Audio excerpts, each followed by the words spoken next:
Okay, so again, part of the challenge in that Scott really talked about is having the imagination to think of that, yes, we really could automate all this stuff. All this work really could be done.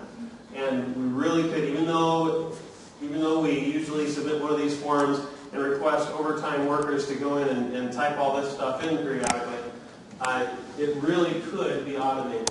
The computer really can do all that work. So, first off, any questions before we move on? Any questions about the City of Boston form? Yes?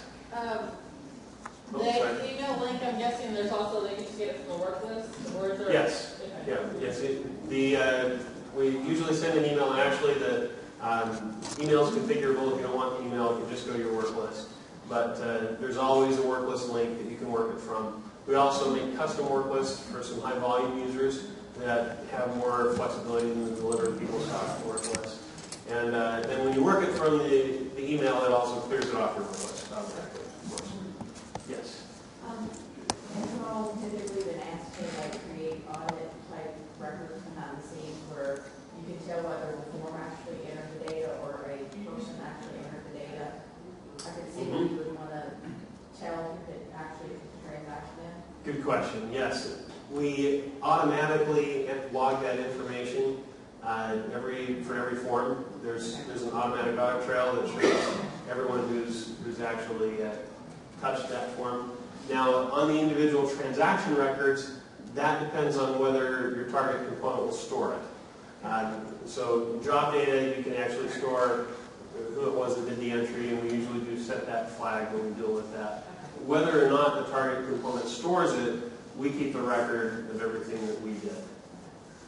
Good question. Anything else on the Boston form? Yes? So there's a way that you can have one form to approve the transaction and then another form that's tied to that first form to actually pay on it. Yes, yes. In fact, Scott said it was more than one form. Functionally, it looks like more than one form. Actually, it's still one form type with different tasks set up. You know how that works. But it can go either way. You can daisy chain forms, have one require another form. We did that at University of Maryland, Baltimore for travel requests, and then so basically travel approvals, approve a trip, and then actually submit the expenses for that trip, and it will actually pull in information from the request form to so it can analyze and see if you kept inside your approved travel budget. And then go and automatically create the payment to reimburse you. Let's see. Yes, please. So, let's say, for instance, it's the beginning of the school year, so now you have old dining and old housing that has to work. Right.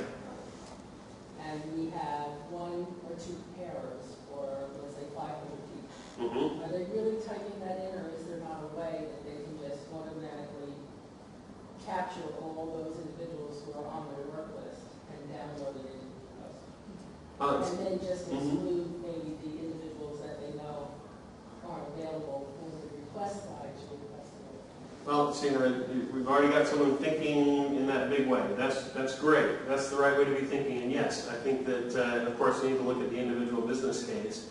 But that whole concept of aggregating the work, reviewing it, taking out the exceptions, and then submitting it for all the other transactions to be processed is the kind of thinking we're talking about here. And yes, I think that's the kind of thing we can take a look at. And then my second part of the question is, now as the preparer, I've excluded 10 people who are in Hawaii. Right.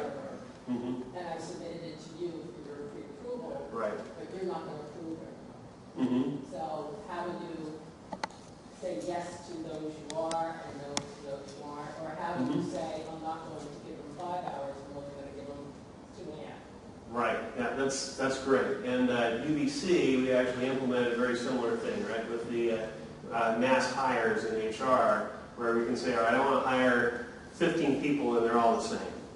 And you're going to pay them all the same, they're all going to work on, yes. And you want to speak to that, Tony? Or? Okay, yeah, give him the mic. So they get the list, it goes to the approver can untick 2 people, say, I heard a story about this person, and this person's my nephew, and then submit the rest of them. So yes, we do that to aggregate multiple requests, approve them all at once with the ability to create exceptions for specific lines. Okay, and then is there an audit on the paid side of it, such that I approve 5 hours to keep any errors happening on the entry side, so that someone doesn't inadvertently put in 6 hours? Yes, that's actually, the nice thing is we're building all this in PeopleTools, so we have access to all the tools that we want to build. And yes, for the City of Boston form, there's an edit there that you can't exceed the approved number of hours. You can enter a lower amount but not a higher amount. Okay, great questions. Thank you. Let's go ahead and take a look at the next process, which is Northern Arizona University. So Northern Arizona University had selected this wonderful vendor that they wanted to automate the personnel actions. And they're really excited about working with them. And I am coloring the story just slightly. They had planned to implement reports to reporting relationships in their position management, and they wanted that to be the approval structure for the automated personnel system that they wanted to, the personnel action system they wanted to implement. And so they talked to the vendor and said, yes, we'd love to start this project. We've got to do reports to first. That can take months because there are so many transactions and so many reporting relationships to establish. The vendor said, gosh, we really want to get started with this project. How about if we build another eForm that actually automates this reports to process and gets all that work done a lot faster? And NAU, they're very accommodating. They said, sure, let's do that. Actually, what I mean is that they are resourceful and innovative and at the forefront of technology, and so they said, sure, let's do that. So they typically, to set up that reporting relationship, first you have to gather all the information. Then you have to go into position data and update the field for each of those positions to point to yet another position. And then you have to go into, unless you trust PeopleSoft's incumbent update process, which very few people do, then you have to go into job data and you have to update the process there. You also have the fact that in this whole process they identified that they had even more inactivated positions that should be inactivated than they had real ones.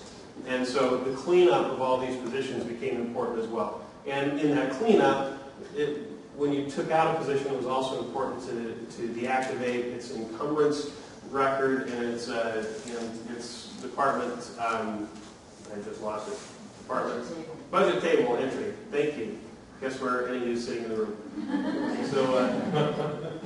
So a lot of work to be done, especially if you're going through one record at a time and you're doing this for every position in Northern Arizona University, which is a large campus. So basically, that would have been an inefficient, inaccurate, and time-consuming process. Luckily, they didn't do it. What they did was they worked with us. We created a single eForm that could update all of the position reports to information for a whole department. And that, so this is something that the department manager would see. They'd see all those positions, and they could identify the reporting relationships.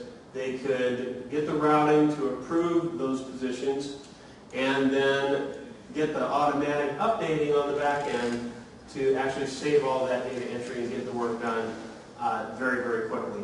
We also wanted to clean up those inactivated positions at the same time. And that, we wanted to be fast, accurate, it's so fast you didn't even see it, accurate and complete.